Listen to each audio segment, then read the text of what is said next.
بسم الله الرحمن الرحيم. الحمد لله رب العالمين، والصلاة والسلام على نبينا الأمين محمد وعلى آله وأصحابه أجمعين. أيها الإخوة الكرام، إن التدبر للقرآن الكريم مشروع بينه الله عز وجل في كتابه، فهو المقصد الأهم من مقاصد القرآن.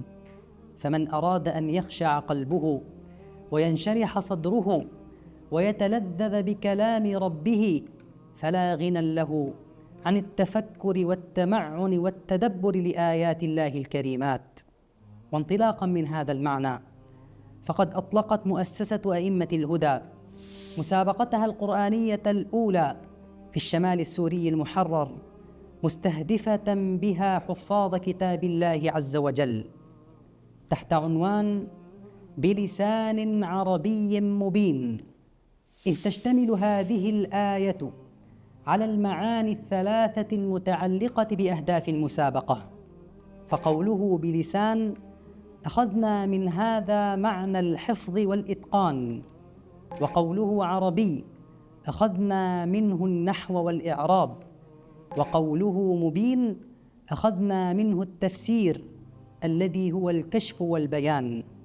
كما تعد هذه المسابقة هي الأولى من نوعها، حيث تجمع بين الحفظ المتقن لكتاب الله الكريم مع حفظ وفهم سور المفصل مع إعراب سور قصار المفصل. ولا يخفى عليكم أحبتنا في الله من أن لهذه المسابقة أهدافا جليلة. أولا، حث الحفاظ على معاهدة القرآن الكريم وتثبيته. ثانيا، حث المعلمين وطلاب الحلقات على العناية بتفسير سور المفصل وفهمها. ثالثا، لفت العناية إلى تعلم قواعد اللغة العربية وتطبيقها. ولمسابقتنا هذه مساران اثنان: المسار الأول والذي يطلب من المتسابق تحضيره حفظ القرآن الكريم كاملا مع حفظ وفهم تفسير سور المفصل من سورة الحجرات إلى سورة الناس، مع إعراب سور قصار المفصل من سورة الضحى إلى سورة الناس.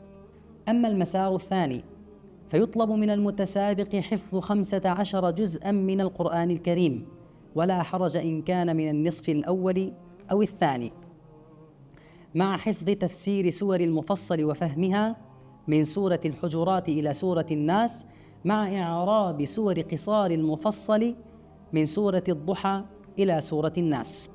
أما ما يتعلق بآلية التسجيل والمشاركة وبالمادة العلمية وبأوقات الاختبار والتصفيات وبالتكريم والمكافآت فتجدون ذلك موضحا في إعلان المسابقة.